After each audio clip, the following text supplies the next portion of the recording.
नमस्कार। आज हम बात करेंगे भीष्म साहनी के तमस की। और देखिए, इस उपन्यास में कई सीन हैं जो किसी को भी हिलाकर रख देते हैं। बिल्कुल। लेकिन आज हम एक खास सीन से शुरू करेंगे। एक अंधेरी घुटन भरी कोठरी, नत्थू नाम का एक चमार और एक सुअर। हम्म। ये सिर्फ एक घटना नहीं है ना? ये वो पहली चिंगारी है जहाँ से सब कुछ शुरू होता है। जिससे पूरा शहर जल उठता है। तो आज हम इसी चिंगारी की बनावट को समझने की कोशिश करेंगे। कहानी की शुरुआत ही एक ऐसी जगह होती है जहां कोई जाना नहीं चाहेगा। एक अंधेरी कोठरी है, हवा में एक भारीपन है और वहां नत्थू, मतलब पसीने से तरबतर, एक सुअर को मारने की कोशिश कर रहा है। हाँ। वो जो मंजर है ना, जहां नत्थू सुअर से जूझ रहा है, वो दिमाग में छप जाता है। बिल्कुल, सुअर की वो चीखें। हाँ, और नत्थू का कांपता हुआ जिस्म, और उसे खुद से घिन आ रही है। और ये काम उसे शहर के एक छोटे अधिकारी मुराद अली साहब ने सौंपा है। और इस घिनौने काम की कीमत क्या है? सिर्फ 5 रुपए। सिर्फ 5 रुपए। और यही 5 रुपए मतलब इस पूरे उपन्यास का केंद्र है। यहाँ पर जो बात गौर करने वाली है वो ये नहीं कि एक गरीब आदमी को मोहरा बनाया गया। वो तो है ही। वो तो हम सब जानते हैं। असली बात यह है कि साहिनी हमें दिखा रहे हैं कि नफरत का कारोबार कैसे चलता है। अच्छा। ये बड़े बड़े भाषणों या विचारधाराओं से नहीं, बल्कि छोटी छोटी मामूली जरूरतों और लेन देन से चलता है। हाँ। नत्थू कोई शैतान नहीं है, वो एक गरीब आदमी है जो बस 5 रुपए कमाना चाहता है। त्रासदी इसी बात में है कि एक पूरे शहर की तबाही की कीमत सिर्फ एक वक्त के खाने के बराबर हो सकती है। बिल्कुल, नफरत के पूरी बनावट इसी मामूली लेन देन में छिपी है। बिल्कुल। और जिस सुबह ये चिंगारी भड़कने वाली है, उसी सुबह साहनी हमें उस शहर के दो एकदम अलग अलग चेहरे दिखाते हैं। हाँ, एक तरफ सुबह के 4 बजे हैं और कांग्रेस के कार्यकर्ता प्रभात फेरी निकाल रहे हैं। बख्शी जी, नेहता जी, कश्मीरी लाल जैसे लोग देशभक्ति के गीत गा रहे हैं। जरा दी लगन आजादी दी। क्या बात है। उनके अंदर एक उम्मीद है, एक जोश है। वो आने वाले कल के सपने देख रहे हैं, नेहरू की टोपी पर बहस कर रहे हैं। हाँ, छोटी मोटी खींचतान भी चल रही है। हाँ, और वो इस बात से पूरी तरह अनजान है कि उसी वक्त शहर के किसी अंधेरे कोने में उनके सपनों को जलाने की तैयारी हो रही है। इस सीन में जो एक मासूमियत है वो दिल तोड़ने वाली है। और साहनी यहाँ जो करते हैं वो लगभग सिनेमैटिक है। वो एक क्रॉस कटिंग तकनीक का इस्तेमाल करते हैं। अच्छा, हाँ। एक ही वक्त में दो अलग अलग दुनियाओं के बीच कूदते हुए। एक तरफ आपको आज़ादी के दीवानों की वो जोशीली जमीनी हकीकत नजर आती है, बिल्कुल, जैसे कैमरा उनके साथ साथ चल रहा हो। और दूसरी तरफ शहर का अंग्रेज डिप्टी कमिश्नर रिचर्ड। हाँ, रिचर्ड अपनी पत्नी लीजा के साथ पहाड़ियों पर घुड़सवारी कर रहा है। और यहाँ कैमरा बहुत दूर है, जैसे एक पैनोरामिक लॉन्ग शॉट हो। ये सिर्फ दो अलग अलग सीन नहीं है, ये देखने के दो अलग अलग नजरिए हैं जो हमें शासकों और शासितों के बीच की खाई को दिखाते हैं। एकदम। हाँ, और रिचर्ड और लीजा की बातचीत तो और भी कमाल की है। वो शहर को ऐसे देख रहे हैं जैसे कोई टूरिस्ट किसी म्यूजियम को देखता है। हाँ, एक दूरी से। लीजा पूछती है, तुम पहचान लेते हो रिचर्ड, क्या आदमी हिंदू है या मुसलमान? और रिचर्ड बड़े आत्मविश्वास से जवाब देता है, हाँ, उनके नाम से, पहनावे से, दाढ़ी से। वो हिंदुओं के नाम के पीछे लाल और मुसलमानों के नाम के पीछे दीन लगने की बातें करते हैं। राइट। तो क्या रिचर्ड सच में इतना अनजान है या ये एक जानबूझकर बनाई गई दूरी है? ये एक बहुत जरूरी सवाल है, और मेरे ख्याल से ये सिर्फ अज्ञानता नहीं है। ये औपनिवेशिक यानी कॉलोनियल सोच का नतीजा है। रिचर्ड का काम शहर को समझना नहीं है, उसे मैनेज करना है। मैनेज करना है, हाँ। वो लोगों को श्रेणियों में बांटता है, लाल, दीन, सिंह, क्योंकि एक सिस्टम के लिए श्रेणियों को कंट्रोल करना आसान होता है, इंसानों को नहीं। सही बात है। उसे खबरें मिल रही हैं कि शहर में तनाव है, लेकिन उसके लिए ये एक लॉ एंड ऑर्डर की समस्या है, जिसे वो कुछ मीटिंग करके सुलझा लेगा। हाँ बिल्कुल।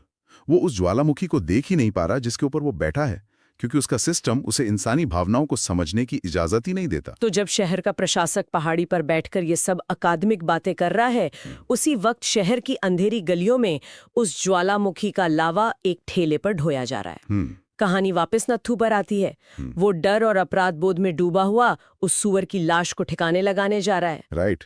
और तभी रास्ते में उसे दो जुलूस आमने सामने आते दिखते हैं।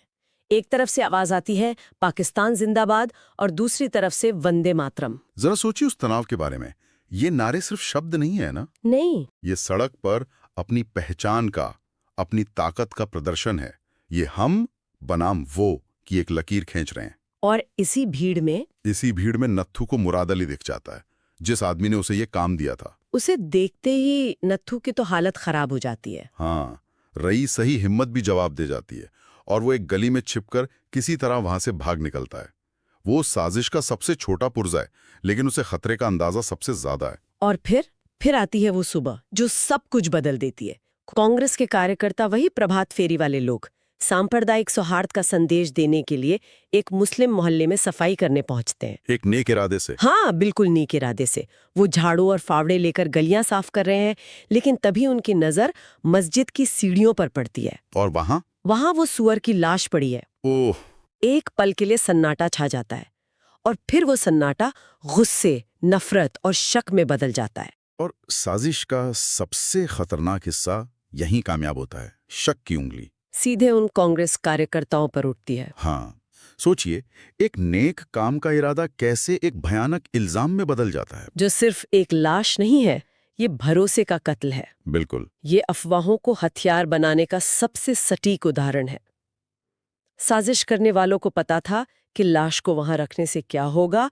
वो जानते थे कि लोग सबसे बुरी बात पर ही यकीन करेंगे। और सालों से साथ रह रहे पड़ोसियों के बीच का विश्वास एक झटके में टूट जाता है। यहीं से तमस यानी अंधकार फैलता है। शहर में खबर फैलते ही हर कोई अपनी अपनी खोल में सिमटने लगता है। और फिर दो बैठकें एक साथ चल रही हैं। हाँ। एक तरफ वानप्रस्थी जी का सत्संग हो रहा है, जहां शांति के मंत्र पढ़े जा रहे हैं, सर्वे भवन्तु सुखिना। लेकिन जैसे ही मंत्र खत्म होते हैं, बातें आत्मरक्षा पर आ जाती हैं। शांति की बातें खत्म। हाँ, हर मोहल्ले की अपनी कमेटी होनी चाहिए, नौजवानों को लाठी चलाना सिखाओ, घरों में मिट्टी के तेल के कनस्तर और मिर्च का पाउडर तैयार रखो। मतलब शांति की बात करने वाले लोग ही हिंसा की तैयारी में लग जाते हैं। ये डर का मनोविज्ञान है। डर जो है ना, वो तर्क को खत्म कर देता है। सही बात है। जब इंसान को अपनी जान का खतरा महसूस होता है, तो उसकी पहली प्रवृत्ति आत्मरक्षा की होती है, भले ही उसके लिए उसे हिंसा का सहारा क्यों न लेना पड़े। यहाँ कोई बुरा या अच्छा नहीं है। नहीं, ये आम लोग हैं जो डर गए हैं, और डरा हुआ इंसान सबसे खतरनाक होता है। उपन्यास यही दिखाता है कि कैसे डर को एक हथियार की तरह इस्तेमाल करके पूरे समाज को कट्टर बनाया जा सकता है। और शांति की बातें तो बेमानी हो जाती हैं। हाँ, जब सड़क पर मौत का खौफ घूम रहा हो। और दूसरी तरफ डिप्टी कमिश्नर रिचर्ड की मीटिंग चल रही है।